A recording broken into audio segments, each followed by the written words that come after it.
The great hall stretched higher than most mountains. Thousands of alien beings filled the curved seats that rose up like stadium walls. Their eyes, tentacles, and sensors all pointed down at the small platform in the center. The air buzzed with different languages being translated into others. General Vextar stood at the main podium. His blue skin gleamed under the bright lights. His forearms moved as he spoke, and his voice carried across the massive space without any help from machines. The Hegemony Coalition had made him their speaker for this trial. Every species in the galaxy respected his war record. Today we judge the crimes of the human species, Vextar announced. His words echoed off the walls. They have broken the sacred laws that keep peace in our galaxy. They have destroyed 3 star systems. They have killed billions of innocent beings. The crowd made angry sounds. Some aliens clicked their claws. Others hissed through breathing tubes. A few species just sat in deadly silence, which was worse than any noise. On the platform below, a single human female stood in chains. Her hands were locked behind her back. Metal bands around her ankles connected to the floor. She wore a torn military uniform that had once been blue but was now stained with blood and dirt. Her brown hair was cut short and messy. Dark circles under her green eyes showed she had not slept well for weeks, but she stood straight. Her chin was up. She looked around the room like she owned it instead of being its prisoner. "The accused will state her name and origin for the record," Vextar commanded. His voice had the tone of someone used to being obeyed instantly. The human woman looked up at him. A small smile played at the corners of her mouth. "Captain Sarah Chen," she said. Her voice was clear and strong. "Earthborn." The last word hit the room like a bomb. General Vextar stepped back from his podium. His confident expression melted away. His forearms began to shake. Around the hall, thousands of aliens suddenly went quiet. The translation stopped. Even the breathing sounds changed as beings held their breath. Did she say Earthborn? Someone whispered from the upper seats. "It cannot be," another voice said. "The Earthborn are myths." "No," said a third voice filled with old fear. "The Earthborn are real, and they are here." Sarah Chen noticed the change in the room. Her smile grew wider. She turned her head to look at different sections of the crowd. Many aliens looked away when her eyes met theirs. Some covered their faces with whatever they used for hands. "I said Earthborn," Sarah repeated louder this time. She looked directly at General Vextar. "Are you having trouble hearing me, General?" "Because I can speak louder if needed." Vextar tried to pull himself together. He had fought in 100 battles. He had conquered 12 star systems. He had personally killed enemy commanders with his bare hands. But something about this small human female made his blood feel cold. The tribunal recognizes the prisoner," he managed to say. His voice cracked slightly on the words. "Good," Sarah said. She rattled her chains as she shifted her weight. "Because I want everyone here to understand exactly what I am. I want them to know what they are really dealing with." An old alien in the front row stood up. His species looked like walking trees with too many branches. "General Vextar," he called out. "Perhaps we should postpone this trial. If she is truly one of the Earthborn—" "Sit down, Counselor Barketh," Vextar snapped. But his order had no real strength behind it. Sarah laughed. The sound was not pleasant. "Oh no, please do not postpone on my account. I have been looking forward to this trial for months. Ever since you captured me, I have been excited to stand before the great Hegemony Coalition." She paused and looked around the room again. "I have been excited to remind you all of what happened the last time someone tried to put humans on trial." More whispers filled the air. Old stories were being remembered. Tales that parents told children to make them behave. Warnings that military schools taught to new officers. General Vextar tried to regain control. "The charges against the human species are clear," he said, reading from a data pad. "Violation of quarantine laws. Unauthorized expansion beyond designated territories. Destruction of hegemony property. Mass murder of civilian populations. Is that all?" Sarah asked. She sounded disappointed. "You forgot a few things. What about the time we turned your flagship into scrap metal, or when we used your own weapons against your home fleet? Oh, and you definitely forgot about the Proxima incident." The mention of Proxima made several aliens stand up and leave. They pushed past others in their hurry to get to the exits. "The Proxima incident was a terrorist attack," Vextar said quickly. "Was it?" Sarah tilted her head like she was thinking. "Or was it just humans being human? You told us we could not fight back. You said we had to accept our place as a lesser species. You thought we would just roll over and die." She stepped forward as far as her chains would allow. But you forgot something important about humans, General. We do not know how to quit. We do not understand the word surrender. And we definitely do not stay down when someone tries to keep us there. The fear in the room was growing stronger. Some aliens were openly crying. Others were making calls on communication devices, probably warning their homeworlds. Vextar looked at his fellow judges. They were supposed to help him run this trial, but most of them looked like they wanted to be anywhere else. A few were actually shaking. The trial will continue, Vextar announced, but his voice was getting weaker. Yes, it will, Sarah agreed. And when it does, I want you to say my designation clearly. I want every being in this room to hear it. I want them to remember what it means. She smiled again, and this time it was sharp as a knife. Say it loud, General. Tell them all that you have captured one of the Earthborn. Let them know that the children of Earth are still here, still fighting, still refusing to bow down to anyone. The silence that followed was complete. Thousands of aliens sat frozen in their seats. The most powerful military leader in the galaxy stood at his podium, unable to speak, and in the center of it all a single human woman stood in chains, smiling like she had already won. General Vextar finally found his voice, but when he spoke it was barely above a whisper. The tribunal recognizes Captain Sarah Chen of the Earthborn. Louder, Sarah commanded. Captain Sarah Chen of the Earthborn, Vextar repeated, his voice carrying across the silent hall. The trial was just beginning, but everyone in the room already knew that something had changed. The Earthborn were supposed to be finished. They were supposed to be beaten. But looking at Sarah Chen standing proud despite her chains, they all remembered an important truth about humans. Earthborn never stay beaten for long. Admiral Kessara stood up from her seat in the middle section. Her species had white fur and large black eyes that could see in complete darkness. She had been quiet during the first part of the trial, but now she felt she needed to speak. General Vextar, she called out. Many of the younger members here do not know the full history. Perhaps we should explain why the word Earthborn carries such weight. Vextar nodded slowly. He was grateful for the chance to talk about something other than the smiling human below. Very well. Let the record show the historical context. He activated a holographic display above the platform. Images began to appear in the air. First came a small blue and green planet spinning slowly. Earth, Vextar said. A minor world in an outer spiral arm. When we first discovered it, the planet held a single intelligent species. Humans appeared to be typical mammals. They had simple technology. They fought small wars among themselves. We classified them as a Level 2 civilization. The image changed to show early human cities and primitive spacecraft. Our scientists studied them for 50 years, Vextar continued. We decided humans were not a threat to galactic peace. They were placed under standard quarantine protocols. They were allowed to develop naturally within their own star system. An old alien with crystal skin raised a claw. But the quarantine failed. Yes, Vextar said. His voice grew heavy. The quarantine failed completely. New images appeared. Human ships that looked nothing like the early spacecraft. These were larger, stranger, built from salvaged alien technology and human innovation mixed together. We do not know exactly how they broke through our barrier systems, Vextar admitted. Our best guess is that they captured one of our patrol ships. They learned from it, they improved on it, and then they did something no other species had ever done. What did they do? Asked a young alien from the back rows. Sarah Chen answered before Vextar could speak. We adapted, she said simply. The general looked down at her with something that might have been respect. Yes, they adapted. Every other species in our galaxy evolved on a single type of world. Desert species stay on desert planets. Ocean dwellers need water worlds. Mountain people require high gravity. But humans, Admiral Kessara said, taking over the explanation, humans could live anywhere. We found them on ice worlds where the temperature never rose above freezing. We found them on gas giants living in floating cities.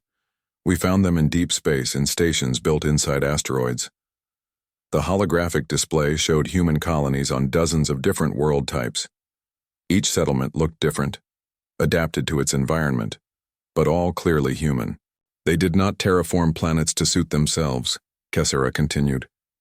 They changed themselves to suit the planets. In 3 generations, humans living on high-gravity worlds developed stronger bones and muscles. Humans in low-light systems evolved better night vision. A snake-like alien with multiple heads hissed a question. How is such rapid evolution possible? They helped it along, Sarah said from her platform. We did not wait for nature to change us slowly. We used medicine, surgery, genetic therapy, whatever it took to thrive where we chose to live. And where they chose to live, Vextar said grimly, was everywhere. The display showed a map of the galaxy. Red dots began appearing, showing human colonies. At first there were only a few near Earth, but then more appeared. And more. The red dots spread along trade routes near resource-rich systems in strategic military positions. By the time we realized the scope of their expansion, Admiral Kessara said, there were over 1,000 human settlements across 47 sectors. We demanded they return to their home system, Vextar said. We told them the quarantine laws existed for the safety of all species. They refused. Of course we refused, Sarah said. Her chains rattled as she shrugged. You made those laws without asking us. You decided our fate without giving us a voice. Did you really think we would just accept that? A bird-like alien with bright blue feathers spoke up. The humans were given chances to negotiate. The coalition offered them trade agreements. We offered them representation in the galactic government. Sarah laughed. You offered us table scraps. You wanted us to be junior partners in our own destiny. You wanted us to be grateful for whatever small freedoms you chose to grant us. The humans were unreasonable, the bird alien insisted. They demanded full rights immediately. They wanted to be treated as equals despite being newcomers to galactic society. We were equals, Sarah said. Her voice grew harder. We proved that in every encounter. When your patrol ships tried to force us back to Earth, we disabled them without destroying them. When your military bases tried to blockade our colonies, we found ways around them. We showed you again and again that we could match anything you threw at us. The holographic display changed again. Now it showed space battles. Human ships were always outnumbered, but they fought in ways the aliens had never seen before. They used ramming tactics, Admiral Kessara said with distaste. They would sacrifice their own ships to damage ours. No civilized species fights that way. They used psychological warfare, added another alien officer. They would broadcast human music during battles. They painted frightening images on their ships. They made their attacks feel personal instead of professional. And they never ever retreated when they should have, Vextar said. We destroyed human fleets that should have surrendered. We captured human bases where the defenders fought to the last person. They acted like every battle was a fight for survival. Because it was, Sarah said quietly. Every time you attacked us, you were trying to force us back into a cage. Every battle was about whether humans would remain free or become prisoners in our own galaxy. An insect-like alien clicked its mandibles together. The humans could have avoided all this conflict. They could have accepted the quarantine and lived peacefully on their homeworld. Sarah looked up at the insect alien with eyes that seemed to burn. Could you accept that? Could any of you? If someone came to your worlds and said you could never leave, never explore, never grow beyond the place where you were born, would you accept it? Silence filled the great hall.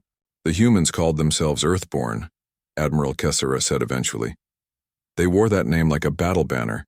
It meant they came from Earth, yes, but it meant more than that. It meant they would never forget where they came from. It meant they would never stop being human, no matter how far from home they traveled. It meant, Sarah said, her voice carrying clearly through the vast space, that we would rather die free than live as slaves. The holographic display faded away. The great hall was quiet, except for the soft sounds of thousands of aliens breathing, clicking, humming, or whatever they did to stay alive. General Vextar looked down at the human woman on the platform. The coalition tried for 70 years to find a peaceful solution. We offered compromises. We suggested treaties. We attempted negotiations.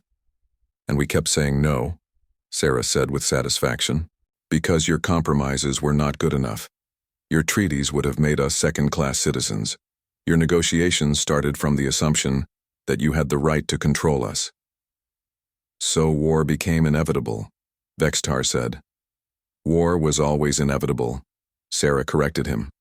From the moment you decided we did not have the right to determine our own future, you just took 70 years to admit it. The aliens in the hall looked at each other uneasily. Many of them had supported the war when it started. It had seemed like a simple matter of enforcing galactic law and order. But now, listening to this one human explain her people's reasoning, some of them were beginning to wonder if the war had been as justified as they had believed. General Vextar cleared his throat. The historical record will show that both sides bear responsibility for the conflict that followed. Sarah Chen smiled that sharp, dangerous smile again. The historical record will show that the Earthborn fought for freedom. Everything else is just details.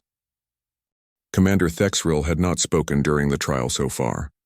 The reptilian officer preferred to observe and listen, but now he stood up slowly, his scales making soft scraping sounds as they rubbed against his uniform. I was there, he said. His voice was deep and rough like gravel rolling down a hill. I commanded the Third Fleet during the war. I think the younger species here need to understand what the humans actually did. General Vextar nodded. Commander Thexril has permission to address the tribunal. Thexril looked down at Sarah Chen. You remember the Battle of Kepler Station, do you not? Sarah's smile became almost friendly. Oh yes, that was a good day. For you perhaps, Thexril said grimly. My fleet had 500 ships. The humans had 37. By all military logic, it should have been a quick victory. He activated his own holographic display. The image showed a large space station surrounded by warships. The alien fleet was arranged in perfect formation, exactly as military textbooks recommended. We followed standard attack patterns, Thexril continued. We used proven tactics that had worked for 1,000 years. We expected the humans to either surrender or retreat when they saw how badly outnumbered they were.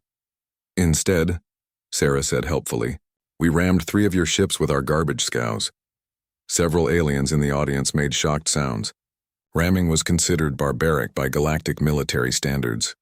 The humans had loaded old cargo ships with explosives and debris, Thexril explained. They piloted them manually into our formation. The pilots died in the impacts, but they took out our 3 largest battleships. Suicide attacks are forbidden by the laws of war, protested a thin alien with gray skin. They were not suicide attacks, Sarah corrected. They were ramming attacks. The pilots had escape pods. Most of them survived. Most? Asked the gray alien. 60%, Sarah said without emotion. Those were acceptable losses for the damage we caused.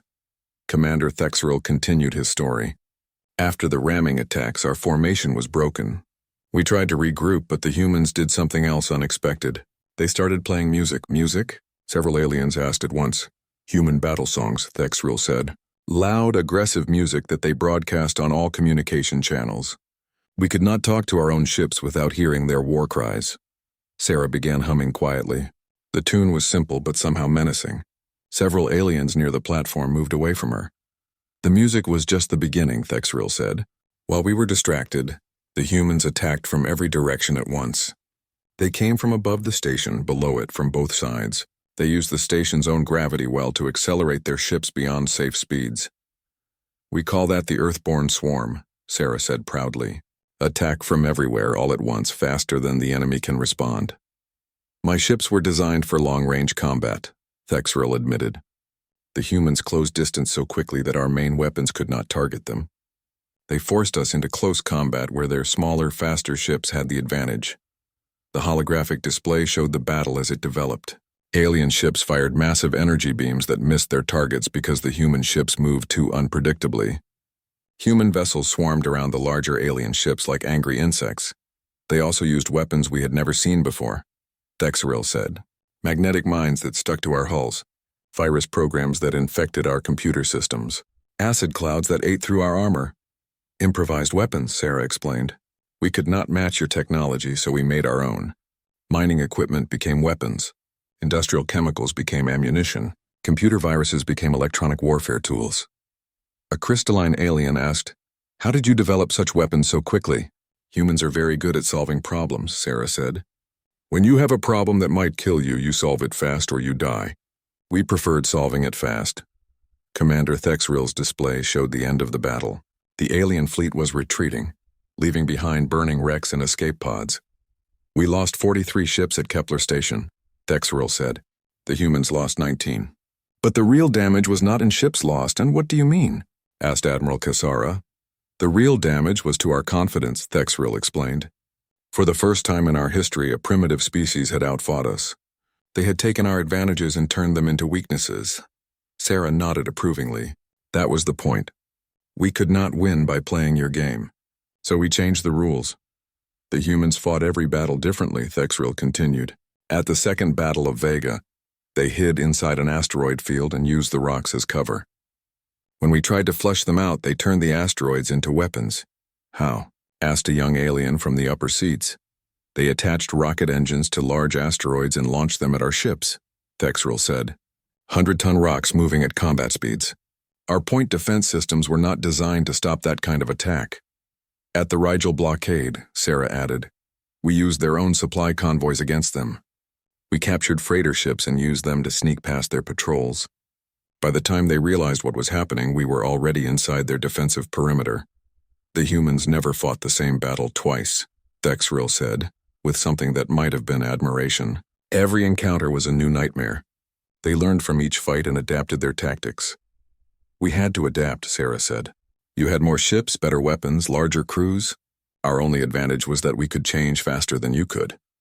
The reptilian commander brought up another image. This one showed a massive alien space station that had been cut in half. The Titan Station incident, he said quietly. The humans' most brutal victory. Titan Station was a civilian target, protested the bird-like alien from before. Sarah's expression went cold. Titan Station was a military supply depot that used civilian workers as human shields. You put families there specifically so we would not attack it. There were children on that station, the bird alien said accusingly. Yes, Sarah said, her voice hard as steel. And you put them there. You used them as armor for your weapons factories. You thought we would not have the stomach to attack if innocents might be hurt. But you attacked anyway, Thexril said. We evacuated them first, Sarah replied. We sent rescue ships to pick up every civilian on that station. We gave you 72 hours to surrender the military facilities. When you refused, we did what we had to do. You used some kind of cutting beam, Thexril said, something that sliced through the station's hull like it was paper. Sarah looked pleased with the memory. Modified mining laser. We linked 15 industrial cutting tools together and focused them into a single beam. It took us 6 months to build, but it worked perfectly. The station was destroyed in minutes, Thexril said, but all the civilians survived. The humans kept their word about that. We always kept our word, Sarah said. That was important to us. We wanted you to know that when we promised something, we meant it, whether it was saving innocents or destroying your military assets. A slug-like alien with multiple eyes spoke up. The war report said humans were unpredictable and violent, but this testimony suggests they were also honorable. We were whatever we needed to be, Sarah said. Violent when you forced violence on us. Honorable because that is who we chose to be. Unpredictable because predictability gets you killed in war. Commander Thexril deactivated his holographic display. The final phase of the war was the worst. The coalition decided that conventional tactics would never work against humans. So we changed our strategy. His voice became very quiet. We decided to target human civilian populations directly. The Great Hall went silent. Even by the brutal standards of galactic warfare, attacking civilians was considered extreme. The Hegemony Council authorized the use of planet-killer weapons, Thexril said. We destroyed 3 human colony worlds completely. 7 billion people died in those attacks. Sarah's chains rattled as her hands clenched into fists. You murdered entire worlds because you could not defeat our fleets. We thought it would break human morale, Thexril admitted. We thought the survivors would surrender rather than risk more losses. You thought wrong, Sarah said softly. Yes, Thexril said. We thought very wrong. Killing human civilians did not break human resistance. It made the survivors fight even harder. After the colony massacres, Sarah said, we stopped taking prisoners. We stopped offering surrender terms. We stopped caring about your rules of war. The humans became truly terrifying after that, Thexril said. They fought like they had nothing left to lose, because in many cases they did not. Admiral Cassara spoke up from her seat. Is it true that Captain Chen was personally responsible for the destruction of the hegemony flagship? Sarah looked up at her with that dangerous smile. The Eternal Victory? Yes, that was me. How? Cassara asked. That ship was the most advanced vessel in the galaxy. It was also the most arrogant vessel in the galaxy, Sarah replied. Your admiral thought his shields could stop any weapon we had. He was right about that. So we did not use a weapon. What did you use? Thexril asked, even though he already knew the answer. Physics, Sarah said simply. We loaded a cargo ship with dense metals and accelerated it to near light speed. No shield can stop something moving that fast with that much mass. The impact destroyed both ships. Thexril said. Yes, Sarah agreed. But we only lost a carg. The words hung in the air like a threat. Sarah Chen's claim that the war was not over sent ripples of unease through the assembled aliens. General Vextar tried to maintain his composure, but his hands were shaking slightly as he gripped his podium. The human resistance was broken at the Battle of Luna, Vextar said, trying to sound confident. Your fleet was destroyed. Your leaders were captured or killed. Earth itself is under our control, is it? Sarah asked mildly. She looked around the great hall with the expression of someone who knew a secret. Tell me, General, how many troops does it take to hold one human city? Vextar did not answer immediately. Behind him, other coalition officers were checking datapads and whispering urgently to each other. Earth is pacified, Vextar said finally. That was not my question, Sarah replied. I asked how many troops it takes to hold one human city.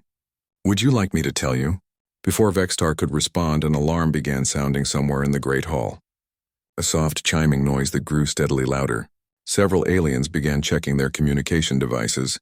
Admiral Cassara stood up from her seat. General, I am receiving reports from the Outer Rim sectors. There appears to be some kind of coordinated uprising in progress. Uprising? Vextar asked sharply. Multiple human settlements have simultaneously declared independence, Cassara read from her device. They are attacking coalition supply depots and communication arrays. Sarah began laughing softly. The sound was not pleasant. What did you do? Vextar demanded, looking down at her. I did exactly what I was supposed to do, Sarah said. I got captured. I let your forces bring me here. I became the center of attention for every being in the galaxy. More alarms were sounding now. Aliens throughout the hall were receiving urgent messages. The orderly atmosphere of the trial was dissolving into chaos.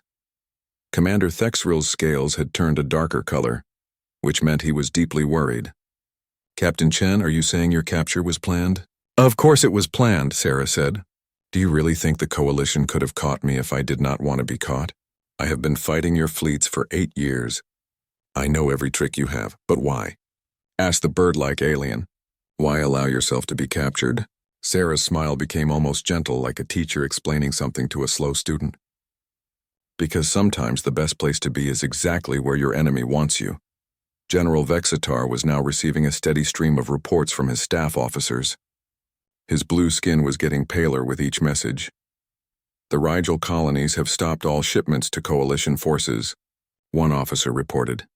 New Geneva is broadcasting human resistance songs on all frequencies, said another. The mining stations in the Altair system have sealed themselves and declared autonomous status, added a third. Sarah listened to each report with obvious satisfaction. It is beautiful, is it not? Like watching a carefully planned dance. You planned this, Vextar accused. This entire uprising was coordinated with your trial. Not just coordinated, Sarah corrected. The trial was the signal. Every human in the galaxy has been waiting for this moment. Waiting for me to stand before the coalition and remind everyone what the Earthborn represent. Admiral Cassara was reading from a larger display now. General, the reports are getting worse. It is not just the Outer Rim. Human populations in core worlds are also rebelling. How is that possible? Vextar asked. The core worlds have been under coalition control for decades. There should not be any significant human populations there. Sarah laughed again. Should not be? General, has no one ever told you that humans go everywhere? We are like water. We flow into every crack, every empty space, every place where there is opportunity. You have been infiltrating our worlds, Thexril said. It was not a question. For 50 years, Sarah confirmed. Ever since first contact, Did you think we would just sit on Earth and wait for you to decide our fate? We started spreading immediately. Not as conquerors, but as immigrants, workers, traders, refugees. That is impossible, protested the crystalline alien. Immigration is strictly controlled. Every human would have been documented and tracked. Every human you knew about, Sarah said. But how do you track someone who does not look obviously human? How do you document someone whose genetic signature has been altered to match local populations? The implications of her words were sinking in around the hall. Aliens were looking at each other with sudden suspicion, wondering if the beings next to them might actually be humans in disguise. Genetic camouflage, Admiral Kesara said quietly. You modified yourselves to blend in with other species. Some of us, Sarah agreed. Others just learned to act like locals. Do you know how easy it is for a human to pretend to be from a desert world? We just need to stay out of the sun and complain about the heat. Most species never look deeper than surface behavior. More reports were coming in. The uprising was spreading faster than anyone had imagined possible. The entertainment districts on Vega Prime have gone dark, one officer reported. All human performers have disappeared simultaneously. Human staff members at Coalition headquarters have not reported for duty, said another. The entire human quarter of New Byzantium has been evacuated. They left behind explosive devices. Sarah nodded approvingly at each report. Entertainers make excellent spies. Service workers hear everything, and evacuation drills are very useful for moving large numbers of people quickly. General Vextar was beginning to understand the scope of what was happening. How many humans are there really? You counted the official populations on registered human worlds, Sarah said. About 12 billion people. That was a reasonable estimate. And the real number? Vextar asked, though he clearly did not want to hear the answer. Closer to 40 billion, Sarah said casually. Maybe 50 billion. We stopped keeping exact records when it became clear you were planning to use population counts as target lists. The silence that followed was absolute. 50 billion humans meant that they were not a minor species anymore. They were one of the largest populations in the galaxy. 50 billion people do not just disappear, Admiral Kesara said weakly. They do if they are trained from birth to be invisible, Sarah replied. Every human child learns basic infiltration skills. How to change their appearance, how to modify their accent, how to blend into different cultures. It is as natural to us as breathing. Commander Thexril's scales were now almost black with stress. This means that human agents could be anywhere. In our military, our governments, our research facilities could be? Sarah asked with amusement. Commander, human agents are everywhere. How do you think we learned about your military tactics so quickly during the war? How do you think we always seemed to know where your fleets would attack next? You had spies in Coalition Command, Vextar said. We had spies everywhere, Sarah corrected. In your armies, your intelligence services, your manufacturing centers. Some of them have been in place for decades. Others were recruited after the war started. Recruited how? Asked the bird-like alien. The same way anyone recruits assets, Sarah said. We found people who were unhappy with their governments. People who had been mistreated by the Coalition. People who believed that humans deserved better treatment. She paused and looked around the hall. You would be surprised how many non-humans agreed with our cause, especially after you started destroying civilian targets. The reports were still coming in, but now they included something new. Non-human populations were also joining the uprising in some areas. Andorian dock workers have declared solidarity with human rebels. One officer reported with obvious shock. Several Tellarite mining guilds have announced they will no longer supply the Coalition military, said another. What? General Vextar asked in disbelief. Sarah looked pleased. Did you think only humans were unhappy with Coalition policies? Did you think other species enjoyed being told what they could and could not do? The Coalition maintains peace and order, Vexitar said automatically. The Coalition maintains control and obedience, Sarah corrected. There is a difference. Peace is when people choose not to fight. Order is when people are forced not to fight. We showed other species that forced order could be challenged. Admiral Kesara was reading from multiple data streams now. General, the situation is deteriorating rapidly. We have reports of uprisings on over 300 worlds. Communication networks are being jammed. Supply lines are under attack. How long? Vextar asked quietly. How long what? Kesara replied. How long have you been planning this? Vextar asked Sarah. Since before the war started, Sarah said simply. We knew we could not defeat the coalition in direct military confrontation. You had too many ships, too many troops, too much industrial capacity, so we planned for a different kind of victory. What kind of victory? Thexril asked. The kind where we make governing the galaxy too expensive for you to continue, Sarah explained. Every human you try to control requires resources. Every world you try to hold needs troops. Every supply line you try to protect needs ships. She rattled her chains as she gestured around the hall. How much does it cost to hold this trial? How many security officers are here? How many ships are guarding this station? How many resources are you, a ship and 3 volunteers? The Great Hall was no longer the seat of galactic justice. It had become a war room filled with panic and desperate communication attempts. Aliens were shouting orders, reading emergency reports, and trying to coordinate responses to rebellions happening across hundreds of star systems. General Vextar stood at his podium, but he was no longer conducting a trial.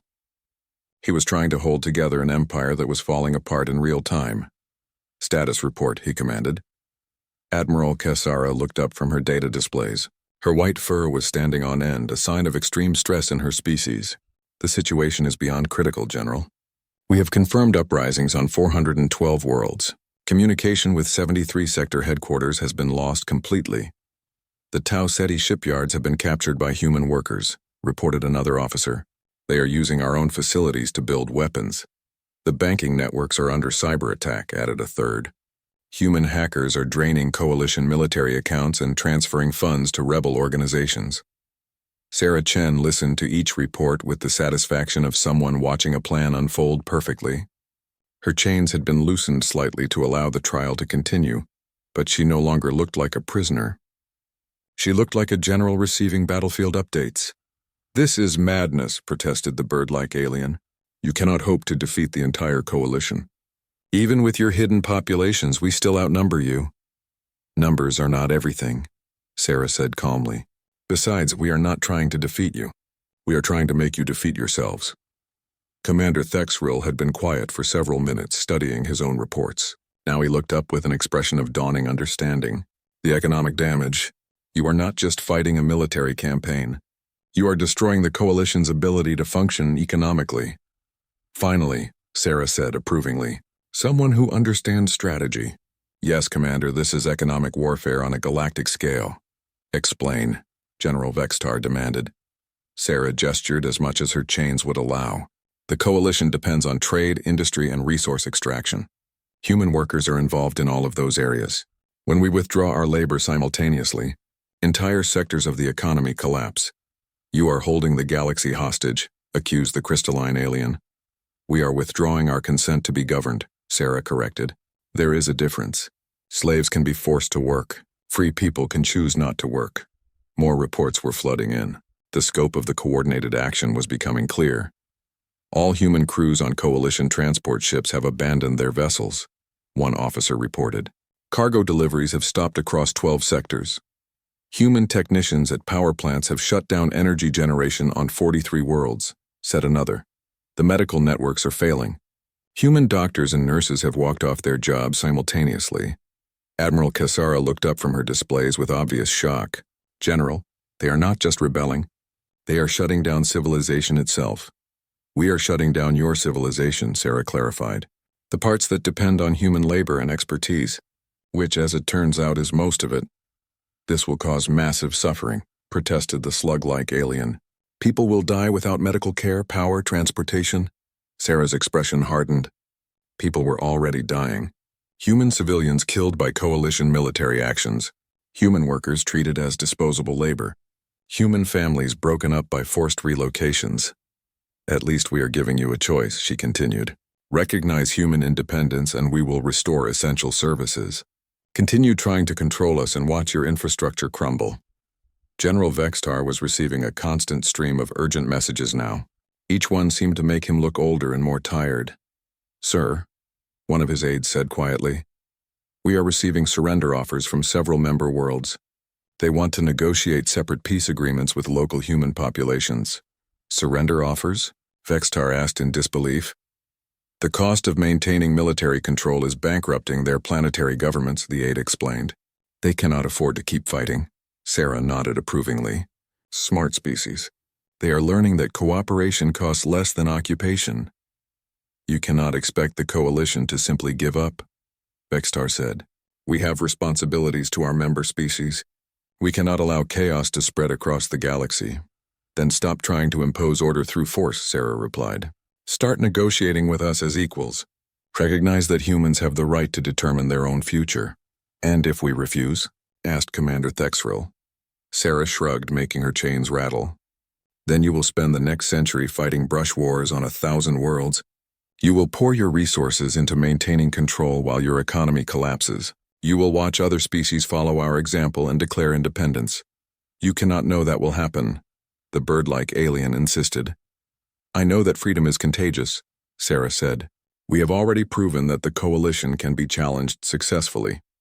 Other species are watching this trial right now, seeing how we resist, learning from our example. As if summoned by her words, new reports began arriving. The Orion Syndicate has declared neutrality in the conflict, one officer announced. They will no longer provide military support to coalition forces. 3 Vulcan colonies have announced they are joining the human rebellion, said another. The Andorian Imperial Guard has withdrawn from coalition joint operations, added a third. General Vextar stared at the flood of reports with growing horror. This is not possible. Those species have been coalition members for centuries. They have been coalition subjects for centuries, Sarah corrected. There is a difference. Now they are choosing to be something else. Admiral Kesara stood up from her seat. General, I recommend we consider negotiating with the human leadership. The military situation is becoming untenable. I am the human leadership, Sarah said before Vextar could respond. At least I am right now. My capture made me the symbol of human resistance. My trial made me the voice of human demands. What do you want? Vextar asked quietly. Sarah's smile lost its sharp edge and became something warmer. What we have always wanted. Recognition as a sovereign species. The right to govern our own worlds. The freedom to choose our own destiny. That is all? Thexril asked suspiciously. That is everything, Sarah replied. We do not want to rule over other species. We do not want to destroy the coalition. We just want to be left alone to live as we choose. And if we agree to these terms? Vextar asked. Then the uprising stops immediately, Sarah said. Human workers return to their jobs. Essential services are restored. Trade relationships resume on a voluntary basis. You could do that? Kesara asked. You could stop all of this just by giving an order? I could send the signal, Sarah said. Whether individual humans choose to obey would be up to them. That is how freedom works. People make their own choices. General Vextar looked around the Great Hall. The chaos was getting worse. More species were declaring neutrality or supporting the human cause. The coalition's authority was crumbling in real time. I do not have the authority to make such agreements, he said finally. Then get someone who does, Sarah suggested. Because this trial is being broadcast live across the galaxy. Every being with a communication device is watching this conversation. They are seeing the coalition struggle to deal with a single captured human. They are also seeing what happens when people choose freedom over security, she added. The lesson is spreading faster than your ability to contain it. Vexitar looked down at his datapad. The Coalition Council is demanding an immediate ceasefire. They want to open emergency negotiations. Smart decision, Sarah said. Tell them I will be happy to negotiate. But the discussions will be between equals, not between rulers and subjects. And your people? Will they accept whatever agreement we reach? Sarah's smile became proud and fierce. General, my people are Earthborn. We do not accept anything we do not choose freely. But if the agreement is fair, if it recognizes our rights and our dignity, then yes, I believe they will choose to accept it. How can you be certain? Asked Thexril. Because I know humans, Sarah said simply. We fight when we have to. We cooperate when we can. We never stop trying to build something better. She looked around the Great Hall one more time. Today, every being in this galaxy learned something important. They learned that freedom cannot be given or taken away by governments. It can only be claimed by people who refuse to accept anything less. They learned that the Earthborn will never surrender, never submit, never stop being human no matter where we live or what others demand of us. Her voice carried clearly through the vast space, and most importantly, they learned that when people stand together and demand their rights, even the most powerful empire in the galaxy has to listen. General Vextar nodded slowly. I will contact the Coalition Council. Emergency negotiations will begin immediately. Good, Sarah said. She rattled her chains one last time. Now could someone please remove these? It is hard to negotiate as equals when one side is chained up. As the chains fell away from her wrists and ankles, Sarah Chen stood free in the center of the Great Hall. Around her, the representatives of hundreds of species watched with a mixture of fear, respect, and something that might have been hope. The trial was over.